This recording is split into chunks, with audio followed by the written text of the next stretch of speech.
نشستم دەجەنگین لەدەبەری ڕاپەڕی نشستم دەجەنگین لەدەبەری ڕاپەڕی نشستم دەجەنگین گەندەڵەکان دەستیان کەوتۆتە لەرزە لە ترسی خەڵکی تووڕەی کوردستان تەنها بە چەند کاتژمێرێک پارە دزراوەکانی ئەوروپا گەیشتەوە ناو بازاڕەکانی کوردستان.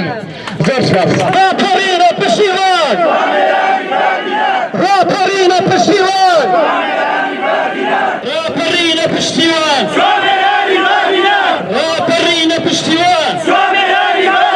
پێویستە لەناو بازاڕ شتی پێ نەفرۆشن. بەڕاستی پێویستە میلەت ئاوای هەوەسەبووە. کاکی خۆم پێویست بە چەک ناکە، بەڵام پنامەردێک خیانەتکارێک گەندەڵکارێک هاتە ناو نیشتیمانەکەت یان هاتە بەردەمی دوکانەکەت شتی پێ مەفرۆشە. هاو هەڵوێستی و پشتیوانیەک بۆ بادینان وەک دیارە و لای هەمووان ئاشکرایە نزیک بە 30 ساڵە دەسەڵاتدارانی هەرێم لە پێناومانەوە و درێژەدان بە دەسەڵاتی ستەمکاریان هیچ کارێکی شەرمهێن و نامرۆڤانە نەماوە نەیکەن و دەستی بۆ نەبەن. هەر لە ئاودیوکردنی مڵک و ماڵی گشتی و شەڕی براکوژی و پەلکێشکردنی هێزی بێگانە و دۆڕاندنی بەشێکی زۆر خاکی کوردستان تا دەگاتە بردننی قوتی هاوڵاتیان. وێڕای هەموو ئەمانە کە خیانەتی گەورەی نیشتیمانین و دەبوو لە مێژ بواە ئێمەی گەل دەستیان لەم تاوانانە بگرین و ببڕین، بەڵام لە پێناومانەوەی ئەم نیمسەکیانەی هەرێم و بە فیرۆنەسیونی خوێنی شەهیدەکانمان و ڕەنجی پێشمەرگە نیشتیمان پەروەر و بە ئومێدی گەشتن بە سەربەخۆیی خاک و سەربەستی تاک گەل بەقەت حەزرەتی ئەیوب سەبری گرتووە لەو نادادەی کە دەسەڵاتداران بەرهەمیان هێناوە.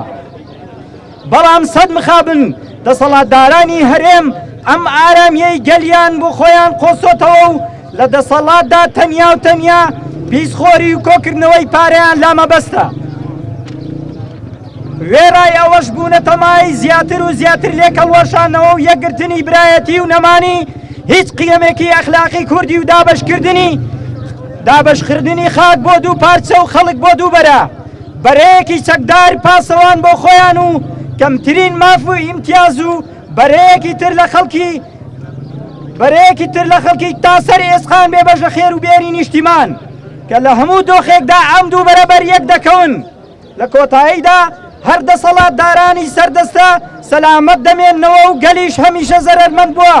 بۆ نەمونە ڕووداوەکەی دوێنەی دهۆک بۆیە لێرە بە ناوی گەلەوە بە دەسەڵاتداران دەڵێین چیتر ئەم ستەمکاریە قبوڵ نییە لە ژێر هیچ ناونیشانێکدا و لەسەرتان دەکەینە واجب کە دەبێت دەستبەرداری ئەم ستەمکاریە ببن لە پێناو دابینکردی ژیانێکی شایستە بۆ خەڵکی و سەربەخۆیی خاک و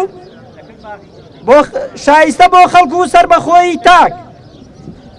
لە ئەگەری گوێنەدان بەم داخوازیە مەدەنیانەی خەڵک دەبێت چاوەڕێی کاردانەوەی هاوشێوەی خۆتان بن لەلایەن گەلەوە. پەیامی گەلی دەڤەری ڕاپەڕین. هێمانە تکایە با لاپیکەکە لە پێشەوە بێ و لە جای ئەڕۆی ساڵان باو تافەکان